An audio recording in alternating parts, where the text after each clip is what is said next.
Between 1960 and 1994, thousands of white South African men were obligated to undergo military training after completing their education. Some waited until they completed their university studies, and others went straight after leaving school. You could defer it, but you could not escape it. Initially, compulsory conscription was for 9 months, then it was extended to a year, then to 18 months, and then in 1978 it became 2 years. No prizes for guessing that I was called up in 1978. The thought of a year and a half was already depressing, and the extra 6 months P.W. Botha added was gutting. The bald bastard appropriated the next 10% of my life with very little compensation. But guess what?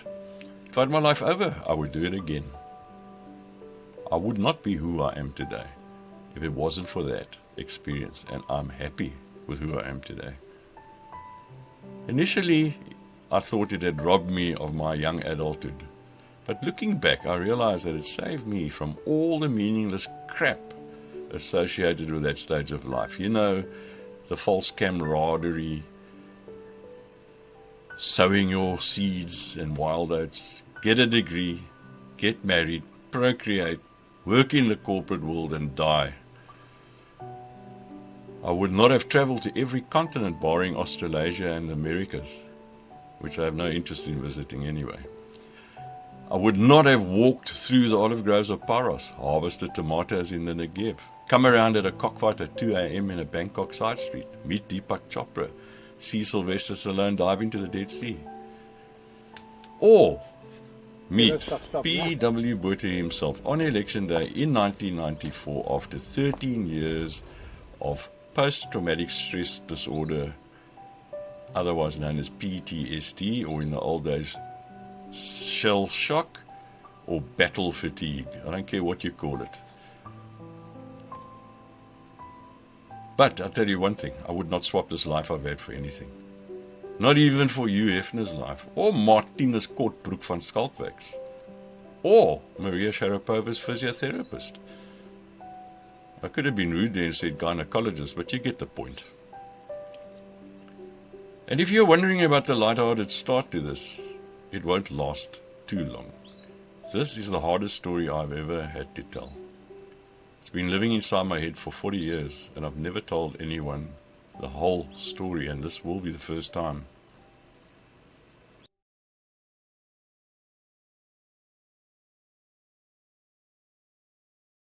I was called up to 8th South African Infantry Battalion in Uppington, which, in case you don't know, is located about 50 kilometers from the surface of the sun. I'm not going to go into the torturous training. The purpose of this video is to examine the psychological effects. I've done other videos dealing with that aspect, which you can find in the Brothers in Arms in the other NAM playlist on this channel. So for the purposes of this video, let's just say that we sweated blood to earn our badges as infantrymen. Most conscripts landed cozy assignments in South Africa, but about a third of us were selected for the real army, I suppose you can say, and sent to the combat zone after 9 months of training. The army brought English and Afrikaners together for the first time, and it was a real culture shock. Prior to being called up, we'd been to separate schools, churches and cultural events, and we had different tastes in just about everything from food to music to sport. Another thing was that IQ played no role in where you were called up in the army. And there were some brilliantly intelligent guys mixed with some real knuckle draggers, half a chromosome away from being a potato with teeth and an arsehole. The vast majority of career officers and NCOs were Afrikaans, and there was naturally a bias in favor of die taal and its cultuur. There was a fair amount of friction in the beginning as the English and Afrikaans cultures began to assimilate.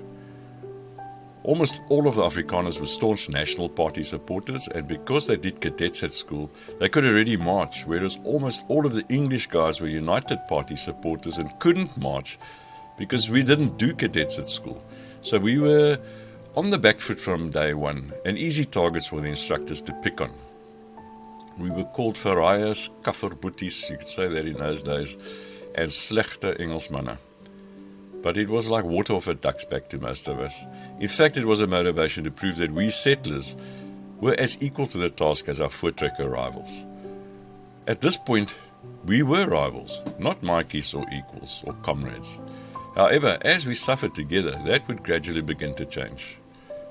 They called us Soutpila and Rooinekke, and we fight back with Dom Draadtrekke and Beenkop Boer. Sometimes this war of words would lead to a brawl, but after kicking a few asses and loosening some teeth, the novelty soon began to wear off, and the exchanges started to become more respectful and good-natured. One morning during our daily inspection ritual, our company corporal stopped in front of me, looked me in the eye with his face about 3 inches from mine and said, "Awesome, jy wil my moerne." As everyone knows, there's only one correct answer to any question a corporal asks you in the army, and that answer is, "Yes, corporal." So I duly replied, "Ja, corporal," having a hard time keeping a straight face. "Ja, jy kan, maar jy mag nie," he replied cockily, which is grammatically correct. It's just like in English where people use the word can when they should be using the word may. Then he said, "Ek is bly, jy het daarom vandag moeite gedoen om te skeer." He had noticed that I was only shaving every second day, and he just let me know that he had noticed that. It was rare bits of humor like this that provided some respite during the grueling training. He would also walk past my inspection, which I put zero effort into, because I knew it was a pointless exercise, and go over to one of the dodos who had spent hours preparing, even sleeping on the floor next to his bed, and overturn his inspection shouting, "Wie dink jy is jy? Jy's 'n vieslike vark, man." It was the best use of reverse psychology I have ever seen. Whenever someone else mumbled to me about my lack of effort in my inspections, I would sarcastically put them in their place and ask them if they seriously believed that he was going to walk in there and say that our inspection was so good that we could have the rest of the day off. Never happened in army history. I never understood that numbskull mentality, and it was hilarious to see those butt kisses with these perfect inspections, so perfect that they actually look photoshopped, to get singled out as the person responsible for letting the rest of the squad down.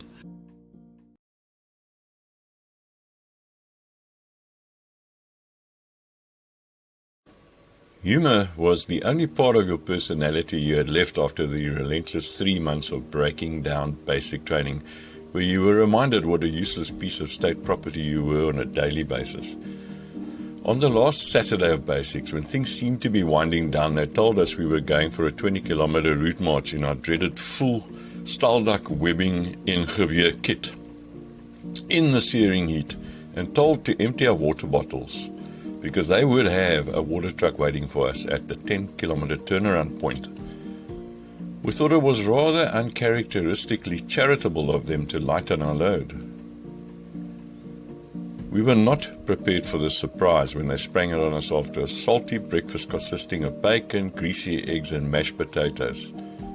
Hardly the ideal breakfast to have before going for a 20-kilometer route march. What made it even harder to accept was that it was a Saturday morning. Saturdays were generally reserved for anti-communist lectures. They told us we needed to know the enemy. Jy moet jou vyand ken. It was incredibly boring, but we were just grateful to be able to rest our weary limbs after a week of Bosbefok and hours of soul-destroying parade ground drill, while some personalityless officer droned on and on about die communista for hours and hours. The battle was staying awake, and anyone who lost the battle would earn the entire company an impromptu session of press-ups or a jog around the furthest tree. It was a dead giveaway, because we were forced to wear our steel helmets and take our rifles to these lectures. And when someone nodded off, their helmets would invariably clang against their rifle and make a sound similar to a bell or gong going off. It was actually quite hilarious. We knew that sooner or later someone was going to ring the bell. You could see their heads rolling around, and it was inevitable. But we were actually grateful for the press-ups or the run, so we never came down on the culprit. They told us that they would have a water truck at the 10-kilometer turnaround point. By the time we got there, it was around noon and the temperature was hellish, well into the 40 degrees. And we were happy to see the water truck they'd promised us. They assembled us and then told us that because we were so fucking useless, we would not be entitled to water. And they opened the taps on the truck and let the water pour out onto the steaming, sizzling, molten tar. And it evaporated into steam before our eyes. I cannot tell you the mental impact that had on us at that stage.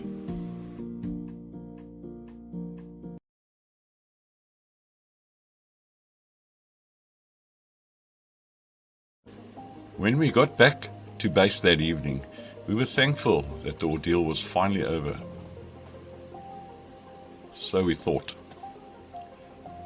Again, they assembled us. I think each one of us to a man was fantasizing about heading straight to the canteen for a 2-liter bottle of Fanta grape. Not one of us could have imagined what they did next.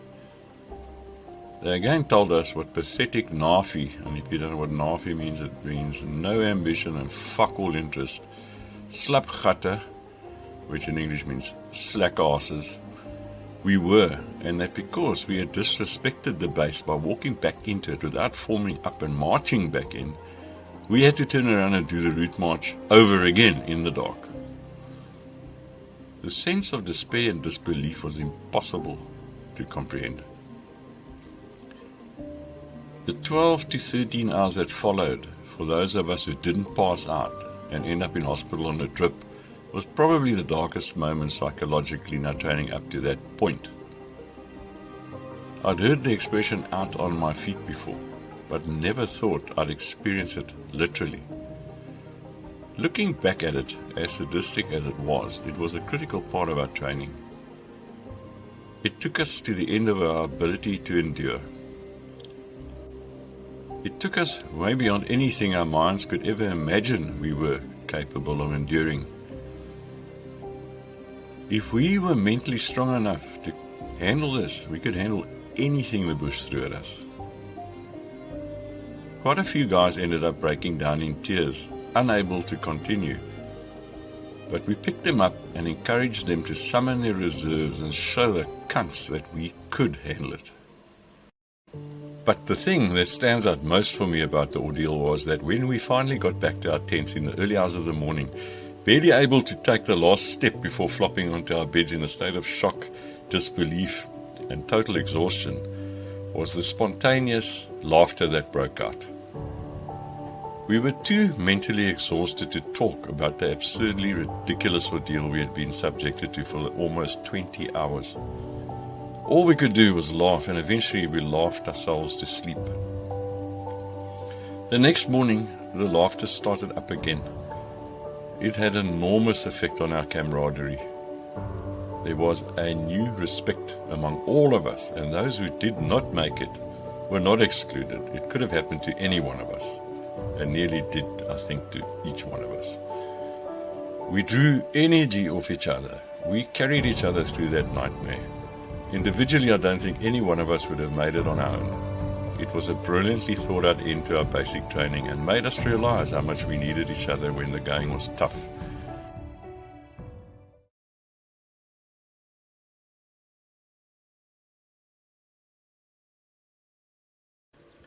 Midway through basics, I was nominated to go to Oudtshoorn Infantry School to do an officer's course and brought before the base's 2RC major class to motivate why I wanted to go.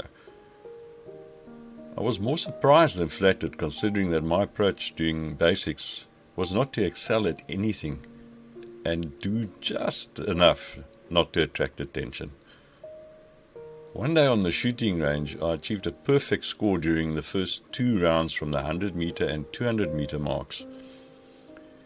The company sergeant major, Chris Skitter, who was a former recce and a totally bush loco and unpredictable loose cannon, but a really eccentric and funny guy at the best of times, told the company captain, "Lyk my die Englishman is 'n skerpskutter kaptein," recommending that maybe I should be sent for sniper training. At the 300-meter marker, I decided to change his mind and emptied half of my rounds onto the guy alongside me who was an atrocious shots target. When he questioned me, "Hoekom skiet jy nou so kak?" I just shrugged my shoulders and said that I had tried my best, Sergeant Major. I'm sure he knew that I was bullshitting, but that was the end of his interest in turning me into a sniper. Chris Skitter accompanied us to the border, and he and I were fated to encounter each other again, but that is another story. In a nutshell, after a regrettable incident which involved a guy having to be rushed to intensive care in Oshakati, I was given the option of remaining in the Ondangwa base and doing 3 weeks CB with Skitter or go to DB in Pretoria. I chose the CB because if you go to DB, you've got to serve the amount of days you're in DB. They get added to your 2-year national service, and I wasn't keen on the idea of having extra days added to my service. It is a long story, and I will tell it in another video titled "The Night Tarzan and I Behaved Like Apes." But let's get back to Major Claasen's office in Uppington. I wasn't prepared, so I had to think hard before answering Klaasen, who was looking at me with an expectant expression on his face. It disappeared when I gave him my answer, which was that I had no interest in becoming an officer. He was slightly taken aback and eyed me circumspectly for a few seconds before asking, "So, why don't you want to go, Elson?" looking somewhat intrigued by what my answer would be. This time, without thinking, I replied, "Omdat ek geen aspirasies in die militair het nie, major," which translated into English is "because I have no aspirations in the military, major." He closed my file with the kind of wily smile a wiser old man gives a naive smart-ass youngster and sighed, "Okay, Elson," before dismissing me. 6 weeks later, when basics ended, we were assembled to find out what specialized training we would be selected to undergo for the next 6 months before getting sent to the border. As the ranks started thinning out, with guys being allocated to their new squads and platoons like mortars, Vickers, Browning, stormtroopers, drivers, clerks, chefs, signals, logistics and intelligence, which mostly consisted of learning torture methods, there were about 12 of us left, wondering what specialized field we'd been saved until last for. Would it be a case of saving the best for last or the worst for last? The suspense didn't last long. We were the 12 selected for the worst assignment in the infantry, the Bren machine gunner. The instructors wasted no time informing us that we had the highest chance of coming home in a body bag because the Bren guy was always the main target in an ambush. Your mission was simple: kill or be killed. I didn't like the idea of killing, and I liked the idea of being killed even less. I sat there kicking myself for not going to Oudtshoorn and being such a smart-ass.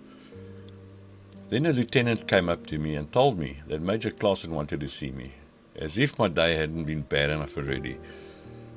I marched into Klaasen's office, saluting him before standing to attention at his desk. He looked up at me and asked me if I was happy with my indeling. I wasn't going to give him the satisfaction of knowing that I wasn't, so I replied, "Yes, Major, doing my best to sound positive." I don't think he bought my act.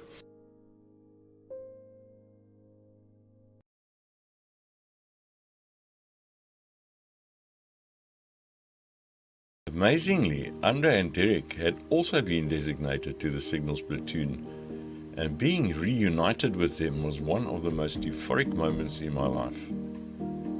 I'm 110% certain that Major Klaasen had a hand in that too.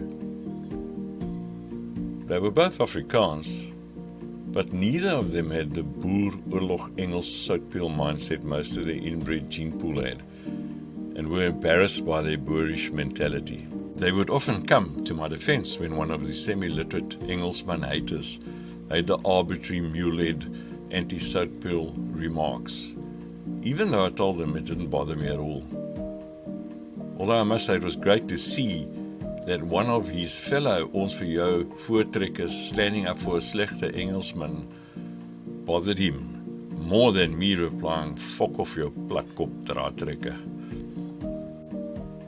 Things came to a head one night when one of the semi-evolved knuckle draggers, whose parents probably mated in a tree after eating fermented bobbejaan klappers, walked into the tent clutching a kitten by its tail and thought it was hilarious when he banged his fist down on the exposed tip of its tail, causing it to screech and squirm. "Kyk my nuwe alarmklokkie," he shouted gleefully. He was about 6 or 7 beds away from me, but the passage was blocked with other domkop plank morons who found his stomach-turning show amusing. The only way to get to him was to jump from bed to bed, which would wreck the inspections the dimwit separating me from the genius had spent hours preparing. After leaving a wake of destruction behind me, I dived at him fist first and sent him, his hat and the cat flying in different directions. A brawl erupted, and I was surprised to see the other 3 English guys as well as Andre and Derek fighting alongside me.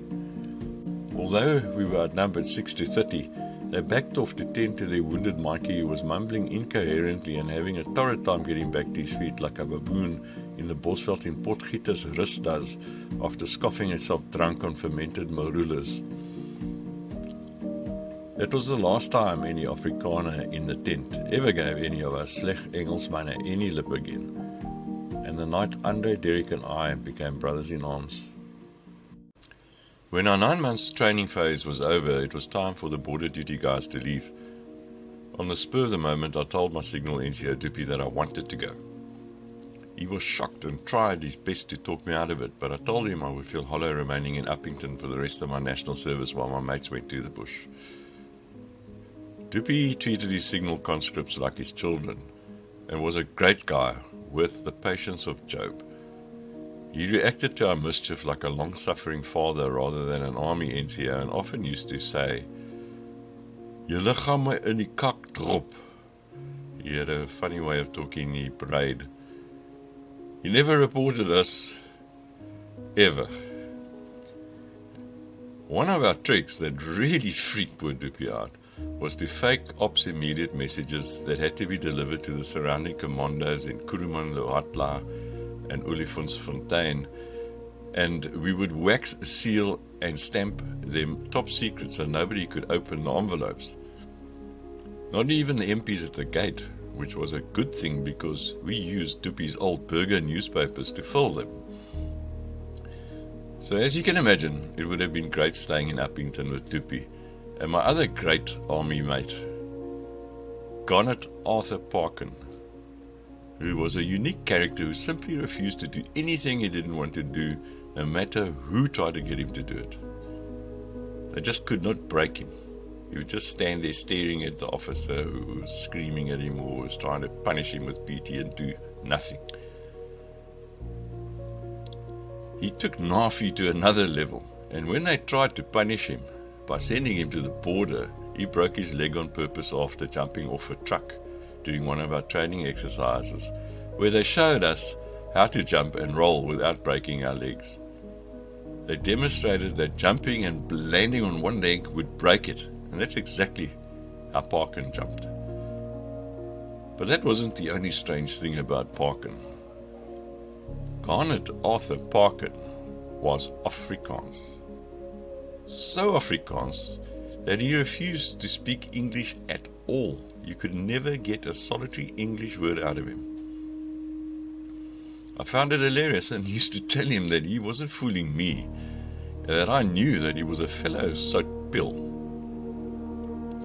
I spoke English to him and he spoke Afrikaans to me, and he understood every word I said. So staying in Uppington was very tempting, but I just couldn't. My conscience wouldn't let me. The first 6 months trip to the border at 5-3 Battalion in Ondanga was 1,000 times better than the previous 9 months in Uppington. All the petty military crap like inspections and parades ended. We were there to do a job, and there was no time for petty military crap. The same officers and NCOs who had trained and humiliated us during our training phase now became our friends. They had done their job training us, and now they were doing their job taking care of us in combat. Before clearing out, our basics lieutenant told us that our Corporal Piet van Sail was not the sadistic prick some of us may have thought he was. He told us that the reason Piet was so hard on us was that he didn't want to see any of us come home in a body bag. He also remarked that if there was someone that he'd met in the army who knew die kuns van opfok, it was Piet van Sail, and he most certainly did know the art of fucking you up. I was honoured to work with Major Brian Adams, who was the 2IC at Ondangwa until 1980, before being promoted to Commandant and eventually Colonel, before quitting the military in 1992.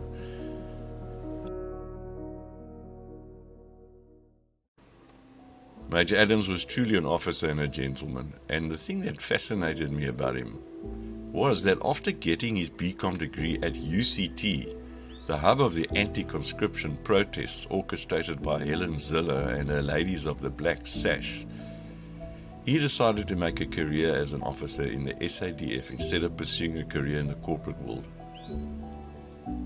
I had immense respect for that. He was a brilliant tactician operationally too, and always on the money with his deployments and field tactics. I take it, I do not have to go into why I quit. Let's just say it's probably the same reason I wrote fuck off in black cokie on my call-up papers in 1994 to oversee the election. Being a signaller in a combat zone puts you right at the forefront. You are the first to know when there's a contact, ambush, landmine incident, or where fresh swapper spurs had been located, and your reaction was critical. The most dreaded call from the field was a CASEVAC. CASEVAC is it's short for casualty evacuation. The tension in the signal room was palpable when there were men down or hanging onto their lives in the bush after coming under fire. Cool heads had to prevail. There was no time for emotion or any other thought. Reaction time was critical, and everyone was united in that common purpose. One night on a routine sunset patrol around the base, we walked into an ambush. It was surreal. The radio was stone dead, so we could not alert the base. We dug ourselves into the soft white sand and returned fire in the direction of the bushes about 100 to 150 meters away. The fire lasted, about 15 minutes, and you could see the bullets flying past you and puffing up the sand. We were sure that the base would have heard the fire and that somebody would come out, but as the darkness set in, we realized we were on our own. We decided that we would not move in case they were setting a trap, so we waited until sunrise before cautiously fanning out and approaching the bushes the attack came from.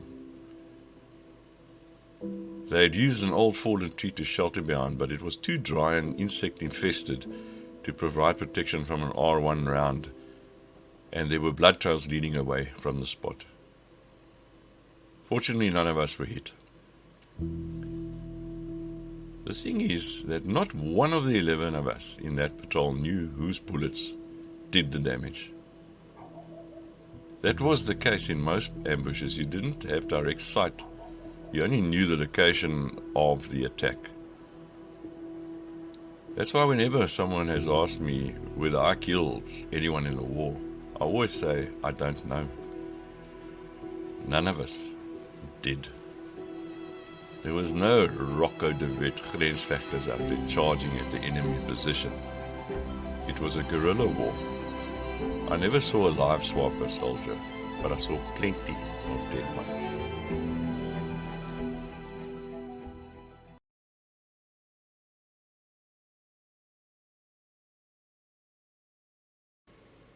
One night, after contact had inflicted heavy casualties on the enemy, the bodies were stacked in a passage between the tents in a heap. I think there were 11 or 12 bodies waiting to be taken to Oshikadi the next morning. I didn't know whose brilliant idea that was. I was on afternoon duty, and when I got off at 10 p.m. it was pitch dark. I followed my familiar route to my tent in the passage between the tents, and the next thing I tripped and fell. I could not see a thing, but I could feel that whatever I'd fallen onto was so sticky, lumpy and slippery that I couldn't get up again. So I crawled about 10 meters before I could feel the sand beneath me and get to my feet again. The only lights on were in the zinc ablution block, and I knew that I needed to get there as soon as possible. At that stage I was still confused and disorientated and troubled by the stickiness, which I thought may have been kitchen waste or garbage, but it had a peculiar smell, a smell I wasn't familiar with yet. When I reached the showers, I realized that I was covered in clumps of blood. I began throwing up, frantically ripping my clothes off, and spent the next 2 hours or so showering. I would have spent the rest of the night under that shower if Andre hadn't come looking for me.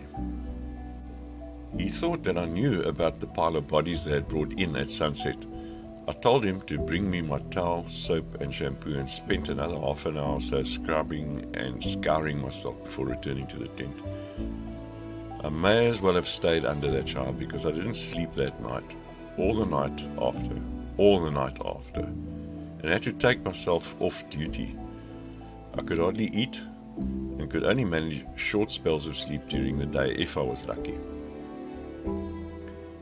The only solution to my problem I could think of was putting myself on night shift for the remainder of my time in Ondangwa, because I was a zombie by day. It enabled me to grow a beard, which you could only do if you had medical permission, and once you had one, everyone automatically assumed that you did.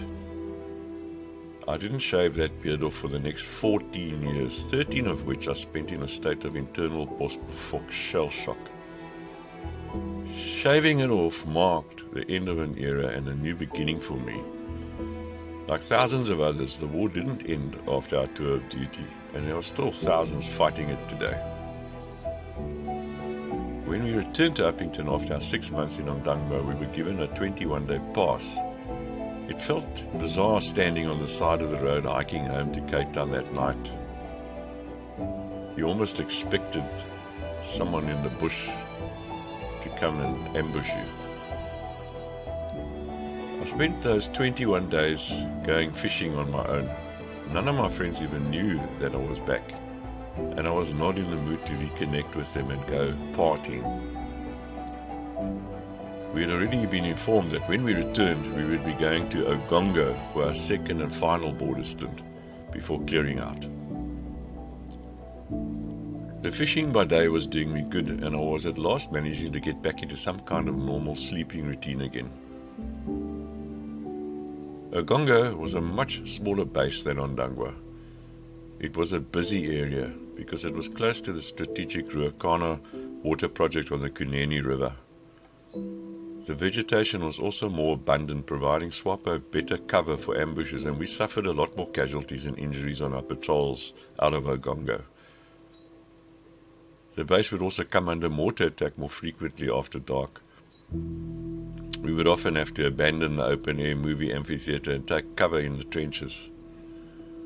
The mortar fire was nothing compared to the accuracy of our mortar guys, but occasionally one would land in the base, so we couldn't take any chances. I think all of us in those trenches kept our minds amused with what would happen next in the rudely interrupted movie, looking forward to it being resumed tomorrow night. That and not getting your ass blown away. By the time we returned to Uppington, we had a little over 70 days to go before clearing out. It was a tedious thing to be back in the base, and the new group of officers and NCOs fresh out of infantry school were a pain in the arse.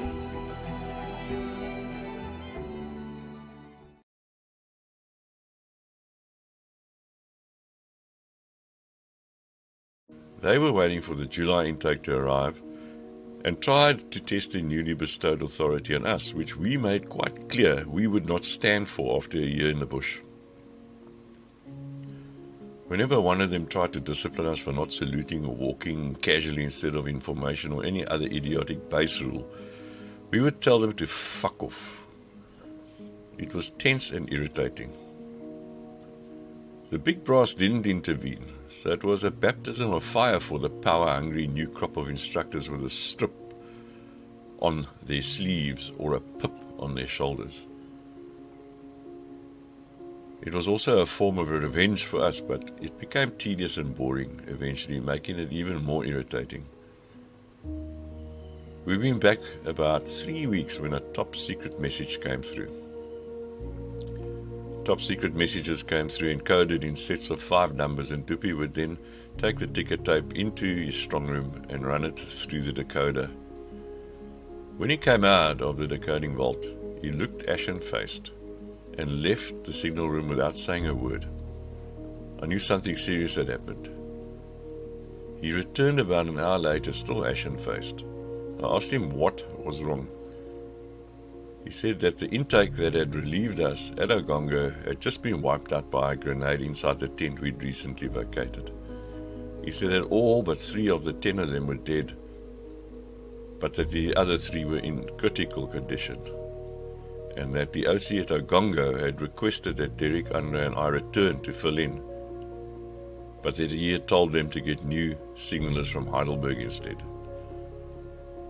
When Andre and Derek heard about the news, they were overjoyed and told Duppy that they wanted to go to escape the boredom and frustration in Uppington.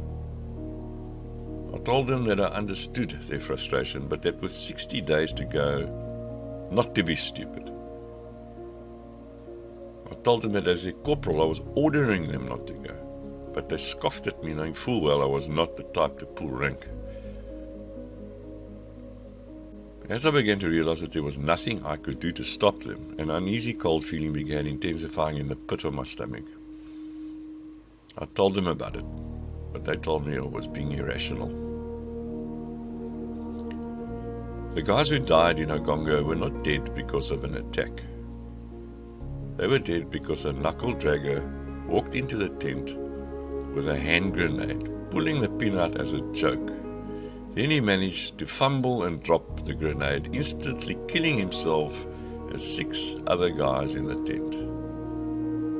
You may have detected my resentment towards stupid Boere so far. Now you know why. To this day, the hairs in my neck stand up when I encounter drunk, loud, brash Boere. I have no respect for them. I consider them less evolved beings, and I have my reasons for this. Also note that I said stupid Boere. I don't hate Afrikaans people. Of the 4 really close friends I've had in my life, 3 of them were Afrikaans. And so was my fiancée of 8 years. I'm talking about Boere with wit perde, vlaggies, coke and brandewyn. I'm talking about those. Them I cannot handle. They are a disgrace to their forefathers who had culture and fought. This brandewyn, baard, poep en boerissiek poeier brigade make my stomach turn. Ja, dik gat baardbek, ek praat met jou. These useless sacks of shit that call themselves generals and argue with each other over what Sina van Rensburg said. Them I need like a fucking hole in the head. They are a laughing stock, and it is sad to have witnessed the fall of the Afrikaans nation over the past 3 decades after F.W. de Klerk surrendered and handed the country to the same communiste.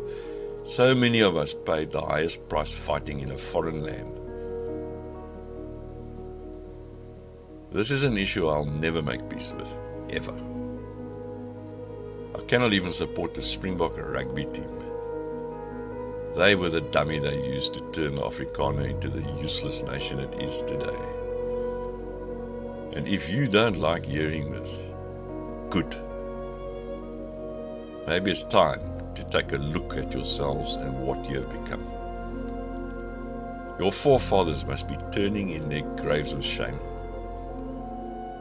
Luister goed wat hierdie Engelsman vir jou sê, ou pella. I told Derek and Andre about the bad feeling I had. I told them that this time I had a growing feeling that we would not come back alive. They insisted that I was just being stupid and told me they would rather die than take the boredom in Uppington. Obviously, meaning figuratively speaking. They arranged a special flight from Uppington for us.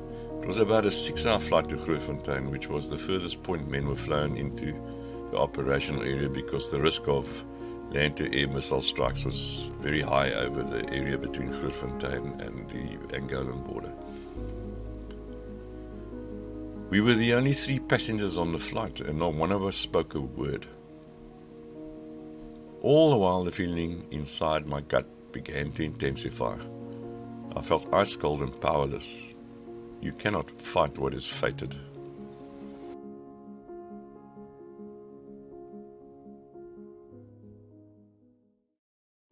When we landed in Grootfontein at about noon, a cargo truck was waiting to collect us. The journey from Grootfontein to Ngongo was about 8 hours by truck, and we were given extra rounds and grenades because SWAPO were very active along the route, planting landmines and ambushing trucks. The sun was blazing down on us as we settled on top of the cargo, but I felt like I was freezing.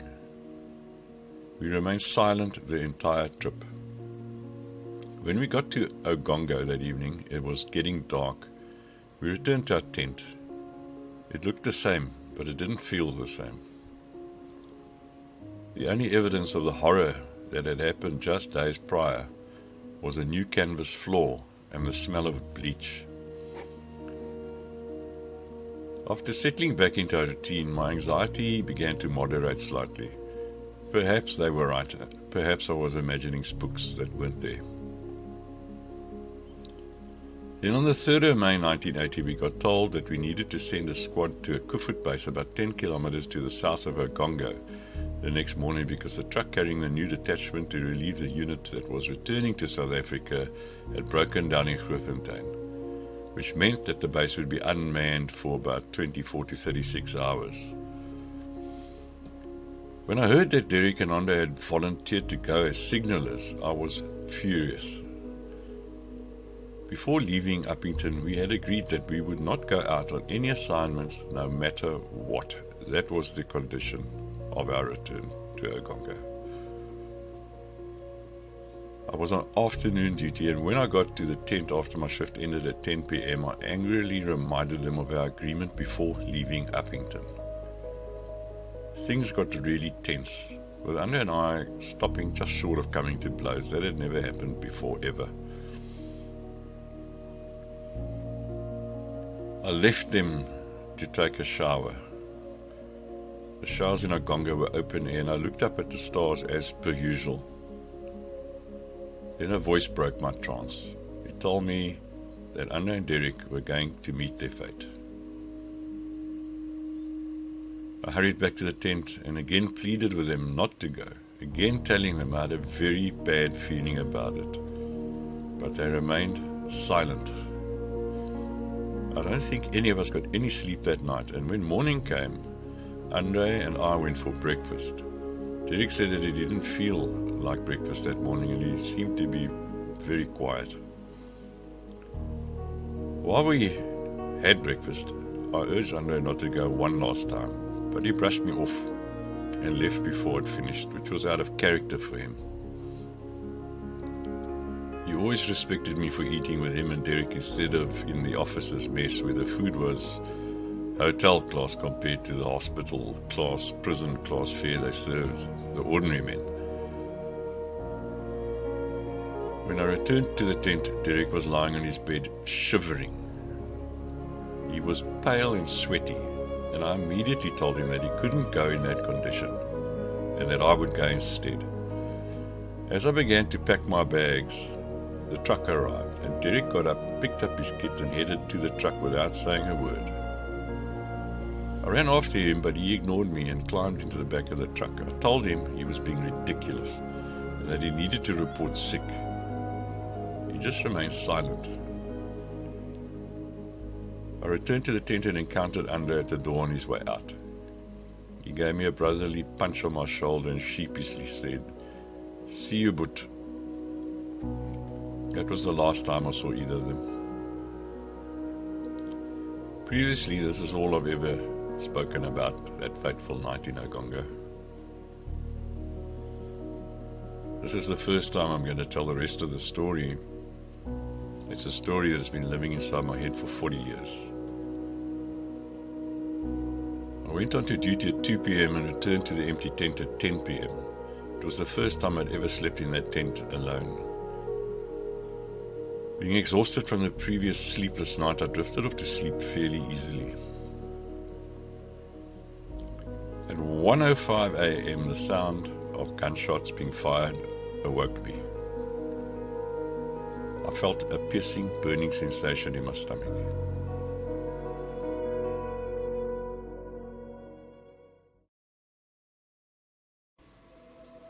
I sat up, clutching my stomach in pain.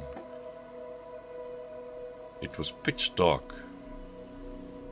I could not understand why I could not feel blood. Surely there had to be blood. I could feel the pain in my stomach. I clearly heard the shots, and I felt the hot lead rip into my stomach. Then I heard footsteps approaching. I knew they belonged to Stavro, the Greek, who had relieved me at 10 p.m. because he had a distinct way of walking where one foot would come down harder than the other and make a louder sound. I also knew what he was coming to tell me. When he got into the tent, he was shocked to see me sitting on the edge of my bed. "Oh, you're up," he said, somewhat startled. After a brief pause, he said, "Chris, you better come with me." We walked over to the signal room without speaking. When we entered, the telex machine was running and Captain Pretorius, the operations officer, was on the radio, looking grim and disheveled. He was in the t-shirt and shorts he'd been sleeping in, and I could see that he was in a state of shock. I looked down at the message being typed on the telex machine and saw the cursor type the heading "Casualties." And I knew what I was going to see next. Rifleman Andre Riedlinghuis and Rifleman Derek van der Berg, the only two casualties. Stavro looked at me, fighting back his tears. He knew how close Derek, Andre and I were, and he was also one of our close friends. He knew about me warning them and shook his head disbelievingly, wiping his cheeks. Captain Pretorius looked at me and said there was nothing I could do and that I should go back to my tent. "Ek is jammer oor jou vriende," he said. I walked back to the tent and looked at the two empty beds, knowing they would never be returning. I sat on the edge of my bed with my head in my hands and could feel the tears running down my arms and could hear them dripping onto the canvas floor below. I was still sitting like that when Stavro came to check on me at 6 a.m. after getting off duty. He came and sat on Andre's bed opposite me, and we sat there in silence, listening to the birds greeting the new day. Eventually Stavro said, "Come, Chris, you could get some breakfast or coffee." When I declined, he took my utensils and told me that he would bring me some coffee and something to eat. He meant well, but I couldn't face eating. While he was away, I walked over to the officer commanding's tent. He was sitting at his desk. I walked in without asking permission to enter or saluting him. Initially he ignored me and continued reading whatever it was he was reading, and I could see that he was aggrieved at my arrogance to walk into his sacred command sanctuary. Eventually he looked up and said, "Yes, what's your problem?" acknowledging my presence contemptuously. I asked him what the arrangements for Andre and Derek's bodies were. I could see that being cross-questioned by a lowly serviceman corporal wasn't sitting well with him. He matter-of-factly told me they were on their way to Ndangwa airstrip and would be flown back to South Africa on the Flossie, leaving at noon. Giving me a what the fuck has it got to do with you look. I told him that I wanted to attend the funerals. He made some snide remark about me trying to use it as an excuse to get out of the base. I felt the blood drain from my cheeks and shouted, "How fucking dare you," almost lunging at him over his desk. Those men were my friends, and I am going to their funerals.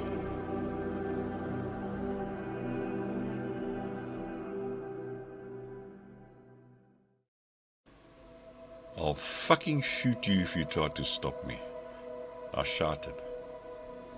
He could see that I meant it, and told me to calm down and go back to my tent. 5 minutes later, the MPs arrived in a jeep and told me to pack my bags. I thought I was going to detention barracks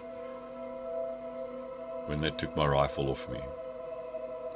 I didn't care what they were going to do with me. I just wanted to get out of that tent. They could put me in front of a firing squad for all I cared. We drove for about 40 minutes, and when we passed the HQ in Oshakati, I knew we were going to the Ondangwa airstrip, which was another 20 minutes away. I thought that I was going to be transferred to DB in Pretoria for threatening to kill Commandant Hills. When we got to the runway, the Flossie was already warming up its engines and the Air Force engineers were giving it a final check. The MPs told me to get out of the Jeep. One of them walked around to the back of the Jeep and grabbed my bag, put it over his shoulder and carried it up the open cargo ramp onto the plane. The other MP put his hand on my shoulder and said, "Jy gaan huis toe met jou maatjies." And I could see the compassion in his eyes. We were the only 3 passengers on the flight again, but this time I spoke. "Why didn't you listen to me?" is all I said.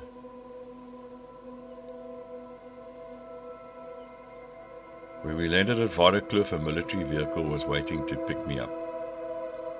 The driver told me that he was taking me to the Witwatersrand command and that I would stay there while the funeral arrangements were being made. They took me to my quarters on the first floor. It was a nice room overlooking Joubert Park. I sat there just staring out of the window for hours.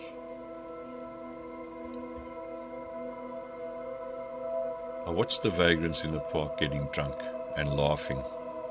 Normally I felt pity for them, but today I wished I could just be one of them. Their lives couldn't get any lower. I remembered Derek lying on his bed the previous morning. He didn't have a fever. He had a premonition. He knew that he was going to meet his fate. That I'm convinced of. They scheduled the funerals 2 hours apart so that I could attend each of them. I was the only soldier there in combat browns. My step-out uniform was in Uppington. I remember the discussion we'd had in Ogonga the first time we went there, where we all said that we didn't want a military funeral if any one of us came home in a body bag. And as they fired the 21-gun salute while lowering the coffins into the ground, that memory came back to me. I stood a distance away at both funerals. I didn't know the families, they didn't know me. Nobody approached me at either funeral except for Andre's brother after the funeral had more or less ended. Noticed me standing alone under a tree in the Bez Valley Cemetery. He came up to me and looked me in the eyes and said, "Jy was daar saam met hulle, daarbo nee." I nodded. He reached out and put his hand on my shoulder, giving it a gentle squeeze before returning to his grieving family. I was thankful that he didn't say anything else or ask what had happened, because I would have had to tell him that Andre and Derek were not killed by bullets fired from an enemy AK-47, They were shot in their backs by R1 rifles, supplied to the local supposedly loyal Ovambo Special Constables by the South African Defence Force. None of the mortars landed in the base. It was a setup. Andre and Derek were shot in their backs from inside the base. I was relieved I didn't have to tell the families that. After the funerals, they told me that I would be flown back to Upington the next morning to see out the remaining 50-odd days of my national service. I'm not surprised. I don't think Commandant Hills would have been too keen to have me back in that base after our last discussion. Although I greatly appreciate everything he did. He went out of his way to make sure that I could attend those funerals.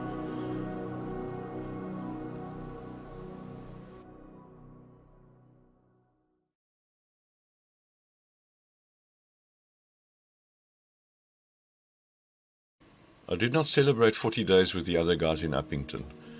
The only guy I could relate to was Parkin, the Navi Afrikaner the army could not break. And we resumed our fake ops immediate message scam to get out of the base as often as possible to escape the mindless wait until we cleared out. When we cleared out 40 days later, I didn't celebrate either. I walked through the throng of celebrating families reunited with their sons towards the airport, which was about 7 kilometers away, without any emotional feeling. I even wished that Derek and I had swapped places that fateful morning. Then a car pulled up alongside me. It was crammed, but the Afrikaans gentleman driving told me that they would squeeze me in and drop me off at the airport, insisting that he would not allow me to walk there in the heat. At that point, I was seriously considering turning around and going back to sign up permanently. On the last day before clearing out, they assembled us that morning for a final meeting in the mess. The speakers from the reconnaissance unit were there to see who wanted to sign up for a career in the army permanently.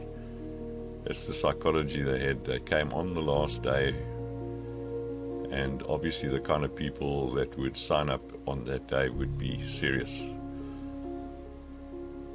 I went forward and sat down at the interview table.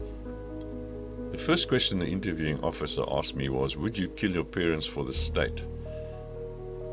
I told him that I would kill the person who gave me that order, and he dismissively said, "Thanks, you can go." I could not face returning to civilian life and thought about returning to Dupi and take him up on his offer to stay in Upington and maybe even do a return to Ondangwa. That family stopped me to pick me up and cram me into their crowded car, changed the course of my destiny. When I landed in Cape Town, I was still numb. Everyone was happy to see me again, and I've been happy to see them. I was happy to see my parents, brother, sister, and grandparents again, but I was not keen on the plans my friends had for me to welcome me back. I did not feel like any celebrations. I did not even feel like going fishing again. I just felt empty. I felt nothing. 3 days later, I was standing on the platform at Rondebosch Station. I was a normal citizen again. I looked at the other people going to work and recognized many of them and wondered if they even knew that I'd been away. And if any of them even cared about what was going on 3,500 kilometers away, while they went about their daily mundane lives. Working was easy. It was weekends I dreaded. I couldn't take the superficial parties my friends insisted on dragging me along to. I was told what a bore I'd become since coming home, with them questioning why I changed from being a fun guy to such a boring loner. You should be happy. You've done your 2-year service. You should be enjoying yourself. I never replied to any of this patronizing, stereotypical bubblegum advert stuff, and eventually they gave up. I think the night a pretty nurse came outside and started trying to chat me up at a student residence party was the final straw for them. I was outside having a few beers looking up at the stars. There was a swimming pool in the back garden and it was relaxing. even though the music was irritating. Listening to Give Me Hope Joanna over and over again nauseated me. She sat on my lap and tried to convince me to come inside and dance with her, tickling me to try and get me to smile. I told her to go back to the ritual editing inside and leave me alone. I could see that it hurt her, and she hopped off my lap and stormed back inside. I felt bad because she meant well and didn't deserve my cynical contempt. I've often said that if I could have my life over, there's nothing I'd change, but maybe that's one thing I would change, because Nurse Huff was marriage material adorable. After giving up on inviting me to parties, occasionally one of my mates would phone me up to take me to a movie during the week, but even that was a nuisance to me. I appreciated what they wanted to do, and I appreciated the fact that they were concerned about me. But those kinds of superficial things held no appeal to me. So when my father came home and told us that he had been offered a new position in George, I was relieved to get out of Cape Town. I'd almost finished my 2 years working back at Telkom, and even though I was the youngest person ever to be promoted to a senior position in the development department, I resigned to the astonishment of my seniors. I took up a new job at a press agency in George that supplied articles and materials to all the top newspapers and magazines in the country. But ironically, the company moved to Cape Town a year after I joined it, and I had to go back. But I didn't reconnect with my old friends during that year. I hated being back in Cape Town. I decided to quit and return to George to open my own business. This would bring me into confrontation with the SADF again, because every time they sent me a camp call-up, I applied for deferment on the grounds that I was self-employed. I succeeded for the first few years, but eventually they hardballed me and rejected my application for exemption. This infuriated me and would lead me to being charged criminally for contravening the Conscription Act. The final insult came when they called me up to oversee the 1994 election. I wrote "fuck off" on my call-up papers. I did it on principle, and I won my case against the SADF, who wanted to imprison me on principle too. The video that covers that court case is in the playlists on this channel if you're interested in seeing it. And please, don't confuse what I did with conscientious objection. That was for cowards. Bleeding-heart liberal cowards.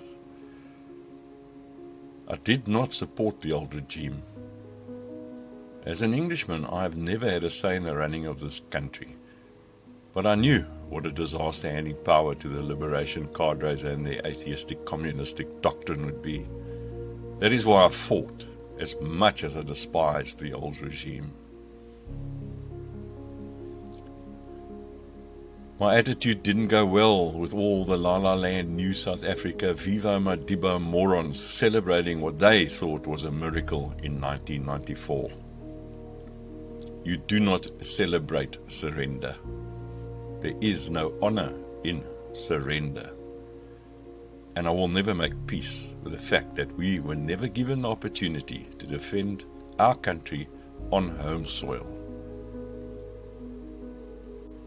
To this day, I do not recognize any of the post-1994 history of this country. To me, this country died on the 27th of April, 1994. The useless English liberals of the times I could understand, but the Afrikaners' capitulation really hit me. Our nation, whose forefathers were pioneers and built a country from scratch, could just give everything their forefathers had fought for away. Disgusted me then, and it still does now.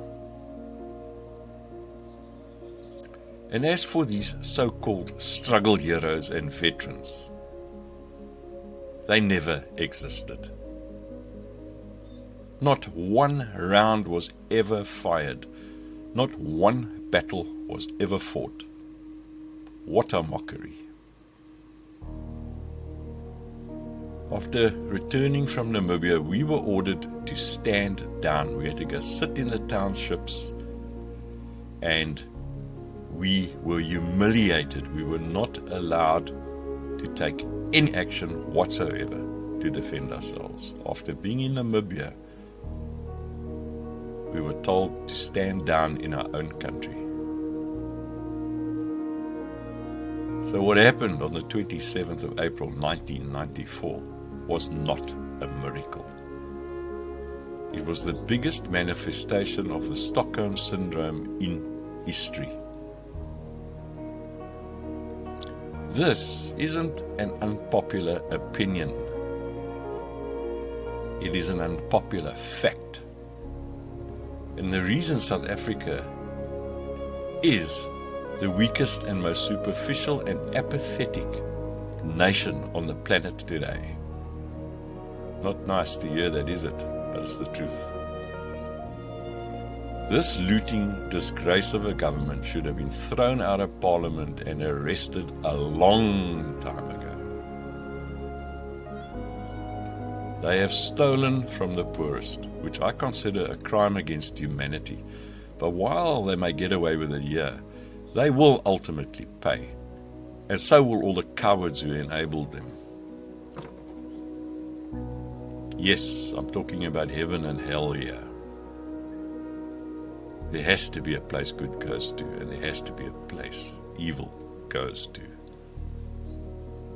Keep your idiotic evolution theories to yourself.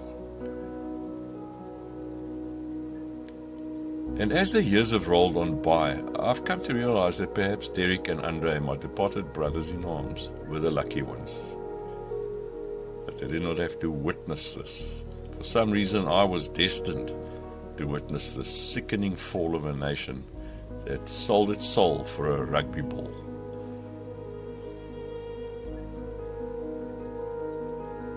This is all that remains of Ondangwa and Ogongo today. Erased from history, but not from memory.